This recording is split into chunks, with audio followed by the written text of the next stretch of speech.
It feels so strange to be holding up something different, something that's not the timeless razor, something that's not the nacet blade. It's not that index card with my counting dots on it. And it's not the chiseled face midnight stag that we did all of August. And everything is different. We have last shave, we got 612 passes on the nacet. And going to pause, send it in to my friend Greg, have him look at it with a microscope, because I'm just so curious how the blade edge looks. Number one, with that many shaves on it. Number two, with 600 shaves on it on only one side. What's the shape of the apex going to look like? So curious. So, but that is in the past. And it'll be very strange trying something different.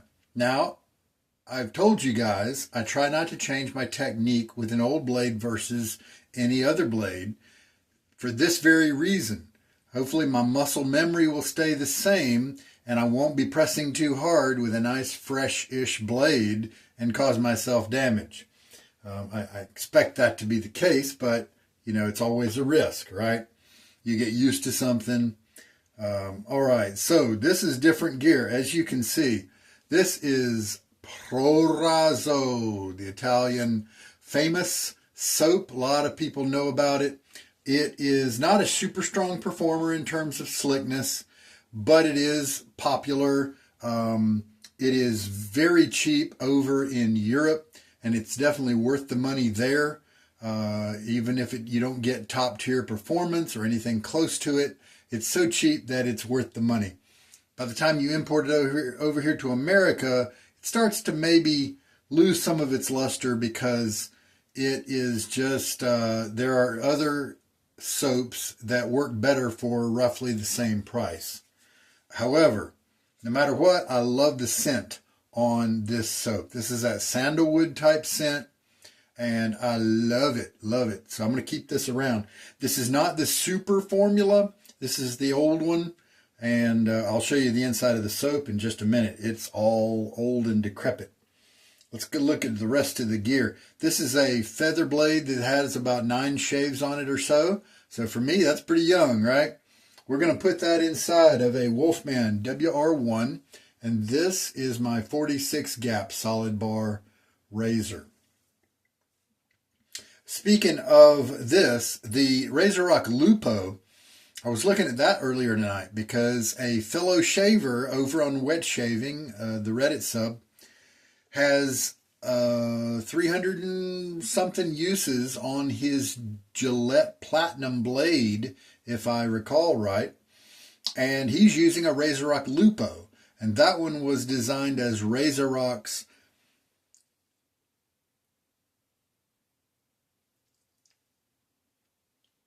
I'm going to try to use the right word. They claim that they wanted to see if they could make a razor that was similar to the WR1, but that didn't cost a fortune like the Wolfman razors do. And they did it. And I think in general they're a little more aggressive. However, there is a 58 gap that I think may be the one I might be interested in. So I might try to secure a Lupo with a 58 gap solid bar someday. And so that's what made me think when I talked about this WR1 here. So we're going to stick the feather in that. This is the 46, which is a very mild setting for the WR1. And this is a repeat from the previous shave, Stirling's Finest Badger, the first generation knot that Stirling started with. And I like it more than the higher density current one that's just got too much backbone for my own preferences. Let's take a look at that soap. Moisture over the years has left the soap and it leaves it looking like that. And even the super formula that I've got somewhere around here looks pretty much the same, and I only used it one time. This one I used several times. maybe 20. I'm not really sure. I love the scent. I keep it around really just for the scent. Some claim, I believe, that this isn't even really a soap. It's mostly chemicals and chelating agents and things like that. Water is the first ingredient, stearic acid then coconut oil, potassium hydroxide, glycerin, sodium hydroxide. Those look like soap ingredients, so maybe it really is a soap. Anyway.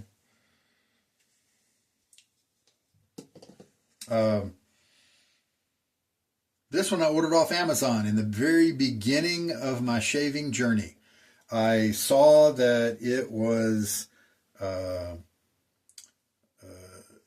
just ubiquitous. Just so many people have tried it, and so I think, hey, I'll try it too.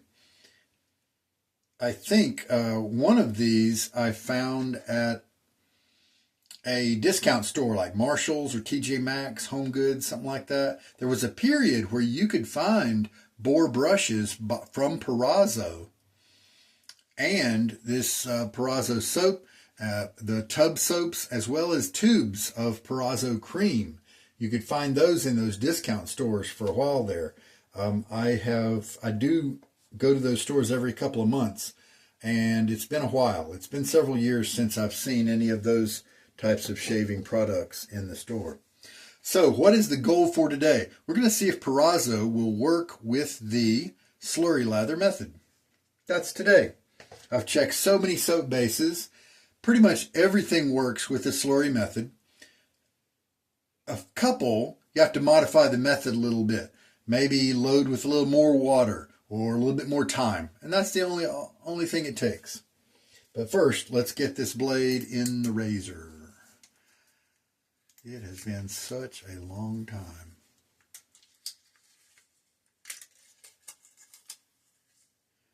About 9 uses on it, if the count is correct.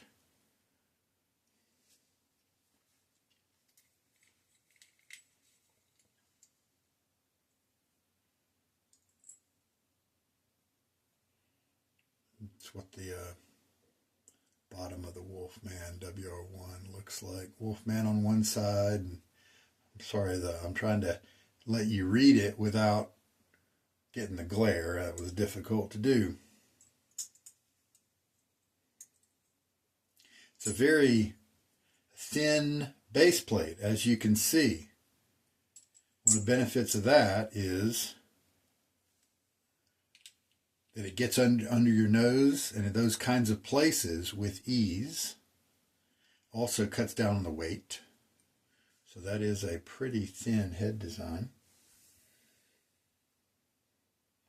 It also keeps the razor kind of at a flat trajectory. Sometimes that's good, sometimes that's bad. Sometimes that's bad. That does depend on your own preferences as to whether that's good or bad. Okay, so with the slurry method, I'm going to keep this bowl handy. Anything that, any water that drips from the brush or something during the loading process, I'm going to have it in here. That way we can use it during the shave, but I'm not going to be mixing up the lather in the bowl. This is so loose because of the water evaporation over the years that it just pops right out. But of course, if we put water back into it, it should swell up if we started using it on a regular basis. All right, so the principle number one of the slurry method, as I splash my face with a little bit of water here, soften up my stubble. Principle number one is your brush. There's a lot of water in it. It needs a lot of water. And that's the opposite of kind of the contemporary face lathering method. Now, does it have to keep 100% of the water it can hold? No. And that's something you can just check out. It may depend on your brush knot, that sort of thing. This guy's chock full. You can see how gravity is just pulling some of that water away. It is heavy. I can feel it. All right. So usually with the slurry method, I found that it was too much with this much water. And so like 2 shakes, let's go of enough. Because what we want to end up with is some soap on the tips of the knot, and then still a lot of that water behind it. And then those would gradually combine into a slurry on that first pass. Matter of fact, I'll give it since it was still dripping, I'll give it another shake. Now, because this hasn't been used in a long time, I don't really know how many swirls we're going to be making here. Let's just count. 1, 2, 3, 4, 5, 6, 7, 8, 9, 10.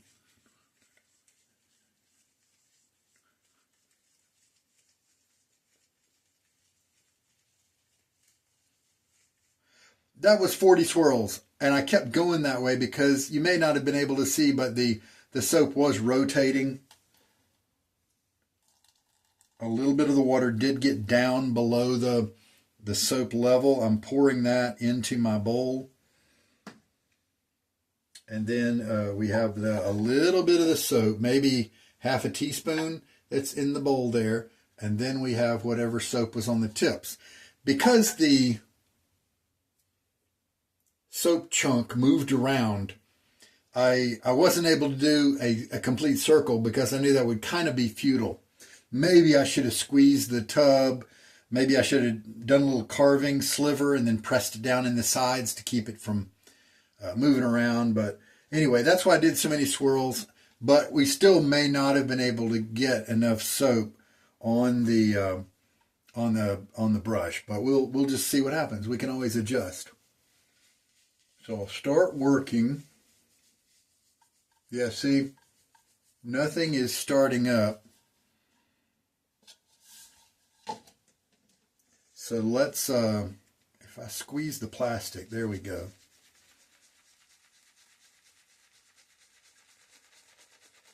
Yeah, see, that was much different.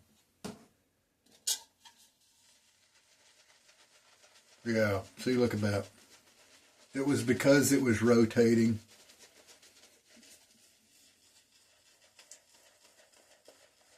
We don't have as much water in the brush because of the way everything loaded.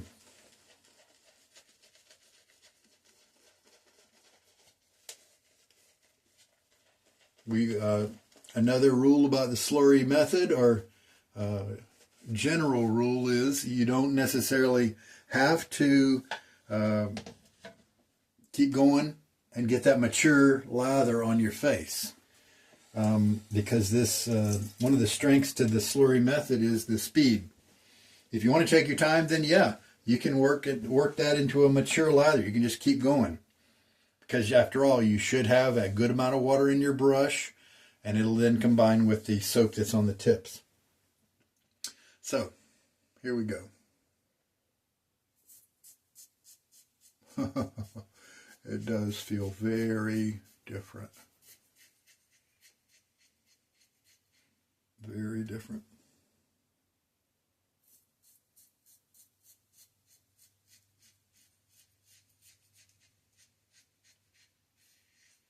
I probably don't need to buff as much with this younger blade. Could do longer strokes if I wanted to. It's just cutting through that really nicely. I'm going to reserve judgment about the slickness because that's the whole idea of the slurry method, is that most soaps give you very nice slickness with that early slurry that gets put on your face. I'm going to absorb some of that water that was in the bowl here. And I may need to add some more. You know what? Let's go ahead and add a little bit more water into the brush. Just some drops, you know, kind of Michael Friedberg style. And let's go into here and just get a little bit more soap on the tips for pass number 2. You know, it's not really fair to judge it when it hadn't been used in so long and there's those air gaps that allow the water to drain away. Matter of fact, they do a really good job of just sucking the water away from the brush. And you need that. Now, how's that looking? That's pretty weak.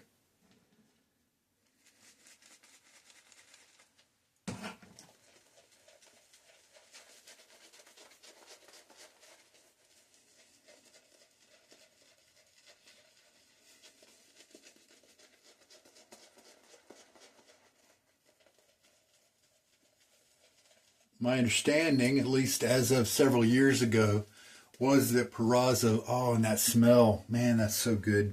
Proraso is just available at so many stores.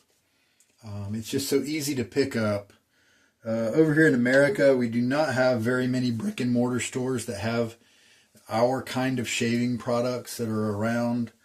But that's not true over where Proraso has is more at home. How does that look? Yeah, it's pretty thin. Feels pretty slick. Go right to the cross grain. Oh, so much of the stubble is gone. So funny. Just not used to the second pass being so smooth and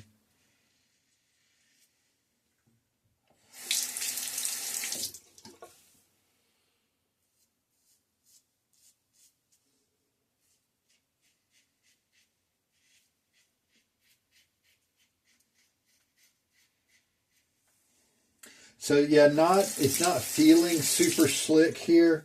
I think that's because there's just not that water behind it. And so we'll definitely need to give this some uses so that maybe the soap will swell up a little bit.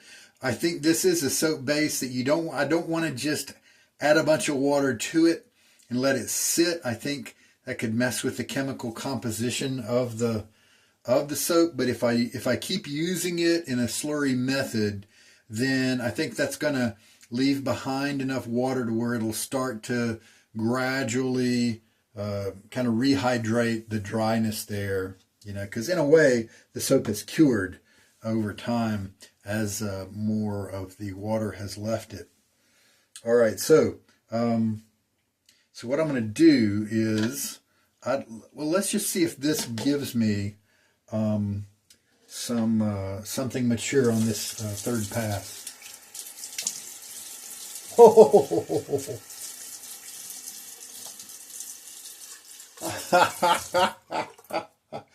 I am so not used to my face being so close shaven, especially after 2 passes. I did that rinsing motion with the watery hand, and it was like feeling in a baby's butt. It is very strange to me right now, having used that nacet recently as my only blade. So let's see what kind of lather we might have still in the brush.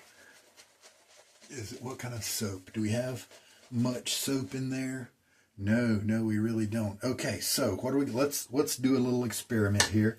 I'm going to put a little water in the bowl and kind of soak it up with the brush.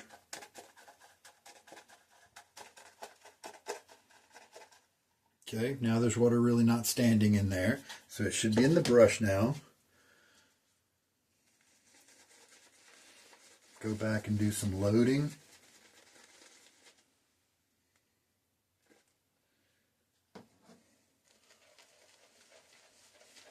And then what I'm going to do, I'm going to put more water in the bowl, and we're going to use that to dip the tips.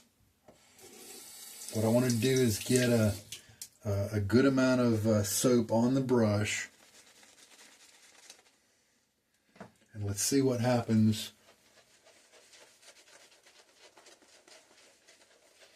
What kind of lather we get. Brush feels great. Because this brush can hold a lot of water, I know that it is very compatible with the slurry method.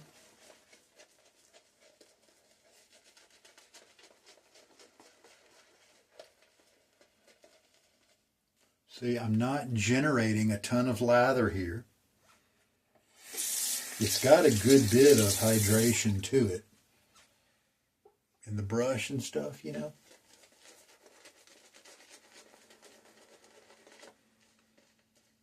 see, look, we're building up.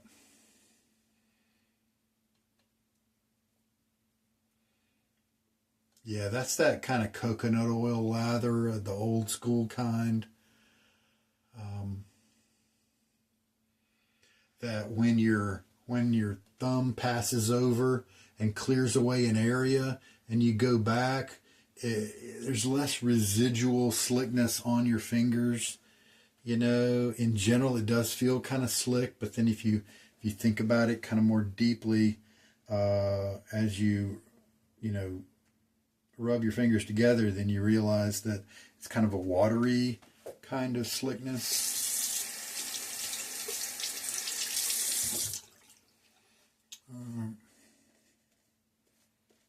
These nice soft tips make even this kind of lather feel great.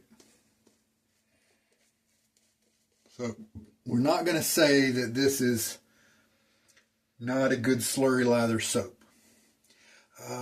Do I have kind of richness on my face? No, I don't. I've got some water in the bowl, like I said, to dip my tips in. What if we increase the richness a little bit, and then go back and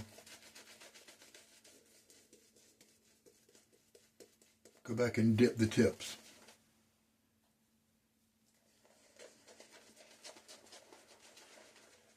Does it wash it away?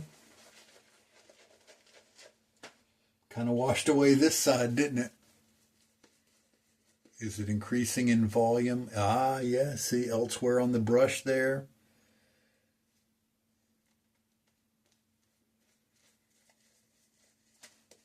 Yeah, see, that's working.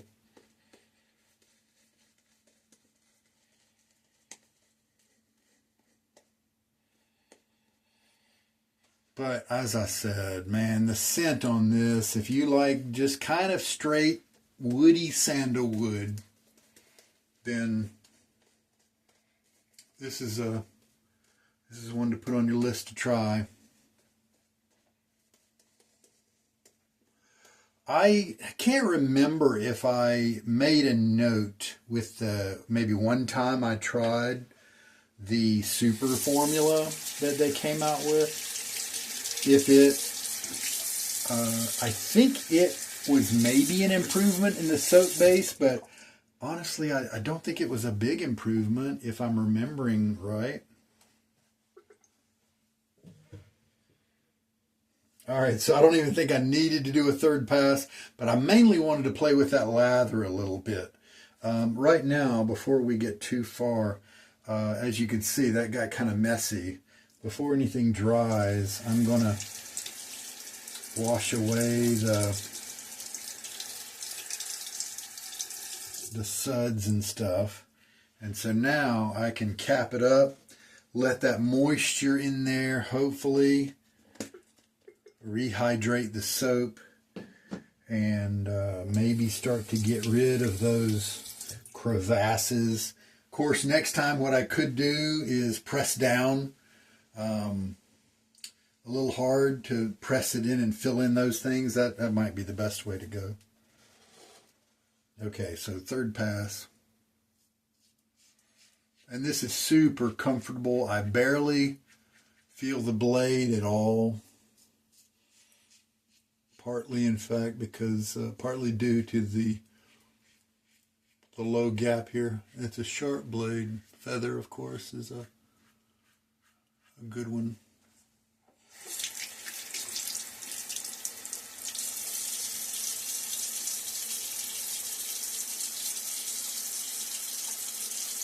But yeah, no nicks or anything like that. My technique is solid. So that's good. Need to touch up some areas and have a goatee. There's your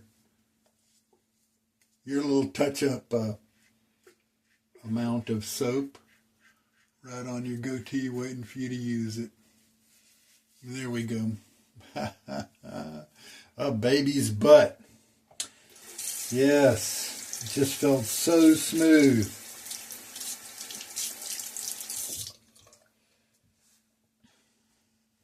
I will try to find my marathon blades. I do want to put some uses on my feather during this hiatus from the nacet.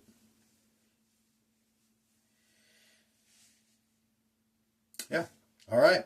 I'm going to clean my gear, rinse my face off, and decide what I'm going to use for a post shave. So this is how you normal shavers feel while I'm sitting there, you grinding on my nacet. You guys have these super smooth faces. You know, my rules with the nacet are reasonable, meaning a reasonably close shave with a reasonable amount of comfort in a reasonable amount of time. And and the result needs to be for a reasonable person's job, like your standard office environment. It needs to be a close enough shave where I can walk into that type of environment and nobody looks and thinks I need a shave. Now, I'm not talking about a high-priced lawyer type shave where it needs to be top-notch, or a model or something like that. Now, I'm not going for that quality. That's why I said reasonable. But just your standard run-of-the-mill office job is is the quality milestone criteria that has to be met for me to keep on using the blade. That's what I decided going into this thing, or at least once I started seeing so many uses get on the nacet, I thought I've got to come up with some criteria to know when to stop, because I don't think it's fair. I don't think it's worth anything if I keep going just because I can endure the uncomfortableness. It needs to be a reasonable amount of comfort, because anybody can endure pain every day, even pain, even something more than uncomfortableness, but even pain. There are certain people who can endure that, but that doesn't say anything about how many times you can use a blade. That just says you're an oddball. And so that's why I set those standards in place. Even if I got it to the point where it was reasonably comfortable, but it took an hour of shaving with 10 passes, to get things done, to gradually knock down enough hair to get the closeness that I needed. See, that's not really a reasonable amount of time either. And so that's why I set the different criteria that I had on purpose there. So the brush has been cleaned out, rinsed out, stropped on the towel a few times just to get rid of the standing water. And he's sitting on his rear end there to dry. The feather did great. Great. And I'm going to do the same thing I did with my nacet, just kind of loosen him up, rinse him out. I don't know if I'll use him again tomorrow. Maybe so. No irritation at all. Feels great.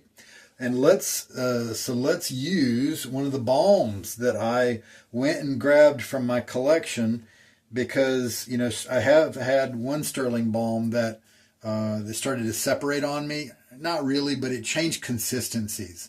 It was no longer that nice lotion consistency. It was thinner, and it didn't moisturize very well, and so I think it was losing its gusto. Now, Tuscany is one that I mentioned last time that was discontinued, but I really enjoyed the scent. Let's see if this guy is still working, or if he has died because of age. He's looking pretty good consistency-wise. Got a wet face, and so that's going to help. Oh, there's that smell. It's got violet in it, as well as, what else? Like maybe amber or something. Maybe some light woody notes. I don't like a lot of florals, but for some reason violet is enough of a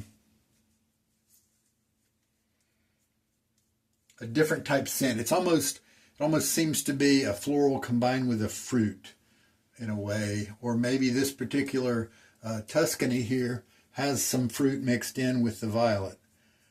There will be no, I don't guess I do any scent descriptions on the post shave. That won't be down in the data.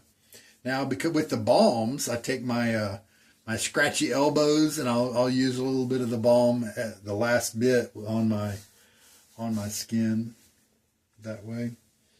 All right, the razor and brush are in good shape. The bowl has been cleaned out. So that was Proraso, and yeah, boy, the Tuscany, I'm really glad to see that is still usable, still working great. And the scent of the Tuscany works really great with the sandalwood of the Proraso. Yeah, 12 months. It has that typical European 12-month statement. And that's, best used, within that time frame, right? Well, boy, that tub could be 7 years old. And so I guess it's a nice testament that it worked reasonably well. It took more loading because of the nature of things. Well, you know what? Let's take a look and see. Can I press down? Can I? Yeah. Okay, let's take that approach. Instead of waiting and letting the water rehydrate and thicken the soap, how about I press down and maybe try to eliminate those air gaps myself. And then maybe it'll give us a better... It'll put itself more on the brush tips a little better next time. Yeah, that was able to be pressed. It is kind of firm, but just like the American artisan cropes formulas, it was pressable, soft enough to press.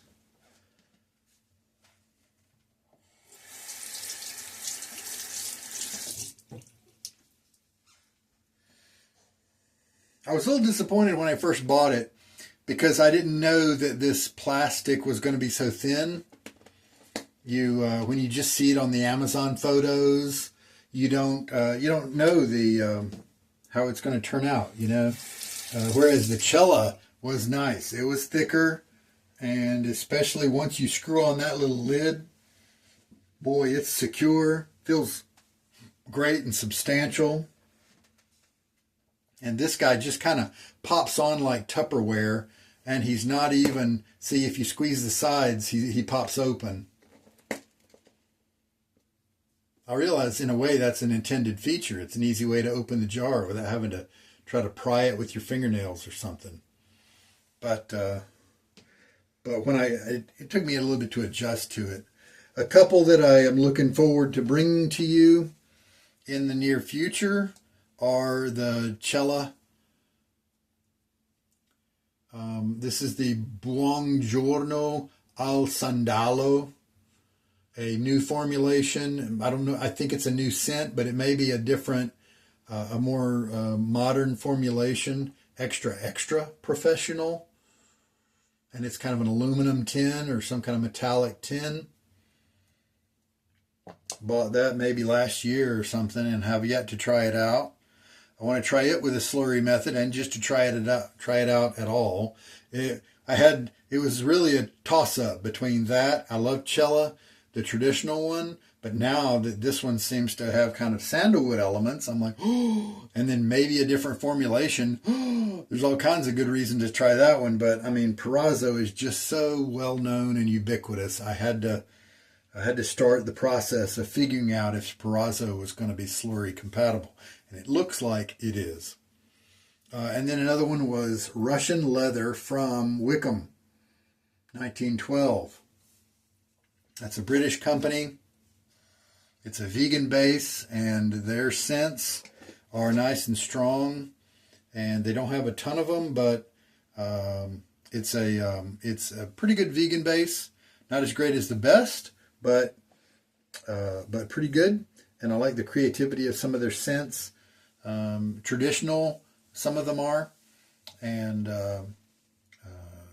but I like that variety that they have. So I'm looking forward to seeing if that, always different to see if a vegan formulation will be slurry compatible, if it provides good slickness. So there we go. I'm going to mark off, it's probably safe to mark off the Proraso as a good slurry lather soap. But I'm going to hold off until to get a more solid experience instead of one where I have to do a bunch of tweaks. So there we go. Oh, the Tuscany, it brings back memories. There was, I don't know, some kind of happy time in my life when I first tried the Tuscany and really enjoyed it. And it's taken me back to that. All right. I think we're good. I don't think I'm going to put a cologne on today. Thank you so much for joining me. This is Sugar Daddy Shaves. You guys have a good night.